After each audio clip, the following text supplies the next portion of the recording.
欢迎来到新闻和活动频道，请订阅和分享已更新有关当今最着名明星的最新信息。央视罕见表态，乐坛格局将生变，周深的歌唱地位这次彻底显露无遗。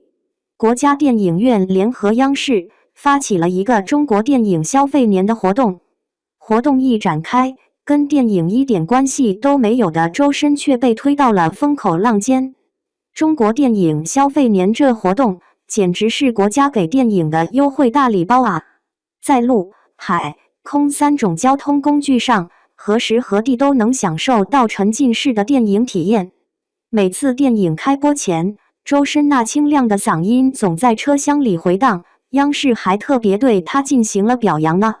这几年下来，周深在音乐圈的地位真是越来越显眼了。荆棘密布的来时路，当年周深正是通过《中国好声音》这个节目闯入大众视野的。在节目中，周深那清澈动人的人鱼音瞬间吸引了无数观众的注意，特别是他后来演唱的经典之作《大鱼》，把周深直接推到了人鱼精灵的标签上。现在大家都知道周深那纤细又清亮的嗓音是他的招牌，但当年这声音反而成了他的短处。在上初中的阶段，周深常常为自己的声线感到苦恼。那个正处于青春期变声的时期，他的声音比现在更显得细腻。青春期的男孩子们常常挺顽皮的，喜欢互相调侃和比来比去。每次周深一开口，那帮男孩总爱拿他开涮，嘲笑他娘娘腔。周深的自尊心也挺强的，随着同学们的玩笑越来越多，他心里渐渐有些自卑，开始埋怨自己怎么会有这样的声音。在最伤心的时候，周深变得沉默寡言，除非是实在没办法，否则他是不会主动说话的。就这么着，周深在拒绝和努力接受自己声音的过程中反复挣扎，度过了他的青春岁月。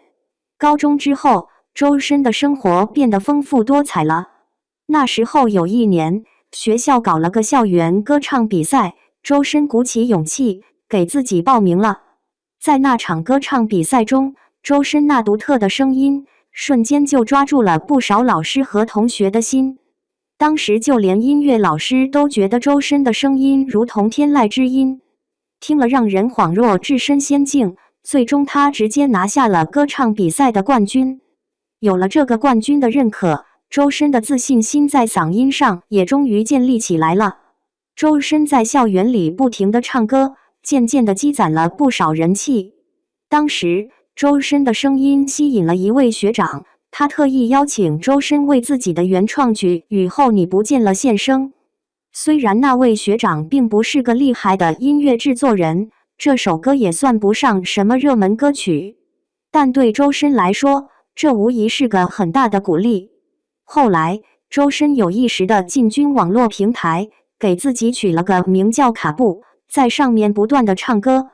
果然，正如周深预想的那样，网络上的许多音乐制作人被他独特的嗓音吸引，纷纷想要与他签约。不过，当那些音乐制作人见到真正的周深后，立马有点犹豫了。因为周深的身高比较矮，10几岁时的他要瘦得多，看起来无论是形象还是气质，都跟音乐制作人想要的那个歌手形象相差挺远的。由于外形条件的限制，周深屡遭挫折，最终心灰意冷，去乌克兰学了牙医专业，演唱《大鱼》努力破圈。后来，在一次采访里，周深讲到了他当医生学徒的那段经历。周深甚至提到，他曾经有搬运尸体的经历。那会儿他胆子挺小，抬着担架的时候，手整个人都在发抖。在学牙医的过程中，周深每次一开口，心里就忍不住想唱歌。周深心里清楚，虽然自己已经转行了，但对唱歌的热爱始终没有离开。于是，周深在牙医专业学了1年后，决定转学到利沃夫国立力械科音乐科学院，重新开始学习声乐。不过，那个时候在学校里，周深因为心急，结果在训练时方法不当，导致了嗓子受了很大损伤，得了声带小结。后来他回到国内治疗，才终于痊愈。周深刚回国的那几年，正好赶上国内歌手的顶峰时期，各种音乐类的综艺节目可谓是铺天盖地。周深清楚这是他的大好机会，与其单独去见音乐制作人，让对方单凭自己的形象来评判，不如站在更广阔的舞台上，让更多人来发表意见。歌手靠的是嗓子，不是脸，这是周深在艰难时刻不断给自己打气的话。周深心里清楚，这条路对他来讲异常艰辛，可他还是坚定地踏出了脚步。那会儿，周深心里想着，就算最终被否定，他也得拼命争取一个机会，一个让大家看到自己的机会。于是，周深走上了《中国好声音》第3季的舞台。在节目的初舞台上，周深凭借出色的唱功，成功让3位老师都转身了。当时的周深，这成绩真是开了个好头，但可惜的是，那英最后一句对不起周深，我喜欢李维，让周深没能站上总决赛的舞台。那英在节目中说这句话时，眼泪都快掉下来了。或许在那英的心里，李维和周深无论谁被淘汰，他都觉得挺难过的。可惜的是，节目赛制就是这么不近人情，那英和周深都无能为力。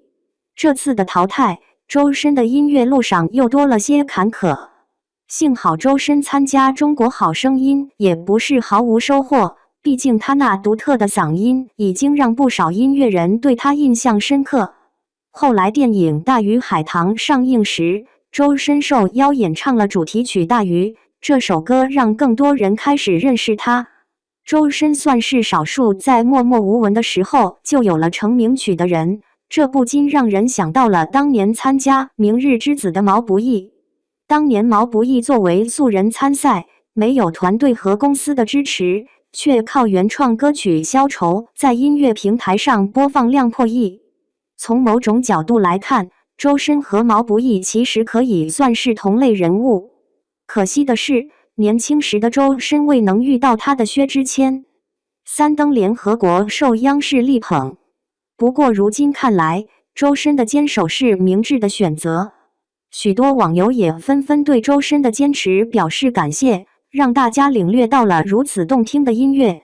前几天，北京国际电影节开幕那天，国家电影院和央视一起宣布了中国电影消费年活动的启动。这个活动简直就是官方给观众送上的福利，直接投入了不少于10亿元的优惠补贴。这项活动的主要形式是在铁路、飞机和轮船这几种交通工具上进行沉浸式的电影放映。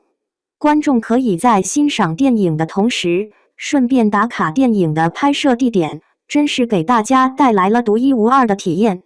国家电影院和央视的执行力真心不错，值得点赞。在中国电影消费年活动开展没多久，首个电影主题的航班就已经起飞了。不少乘坐飞机的旅客发现，航班的每个角落都充满了周深的歌声，周深还用中英文双语进行了播报。能直接作为宣传大使参与官方活动，显然是央视对周深的极高肯定。在第一个航班起飞后，央视也转发了带有周深声音标签的微博，直接显示了对周深的明确偏爱。那个时候的周深并不是中国电影消费年唯一的宣传大使，前辈马丽和胡歌也是其中的成员，他们的资历比周深要老了。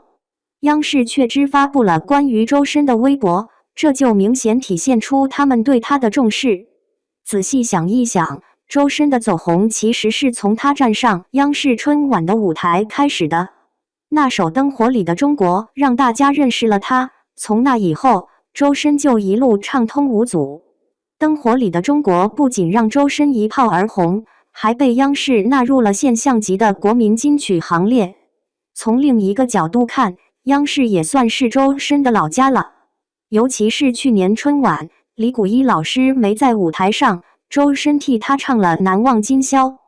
李谷一老师和难忘今宵可是春晚的经典搭档，从这点也能看出央视对周深的重视与扶持。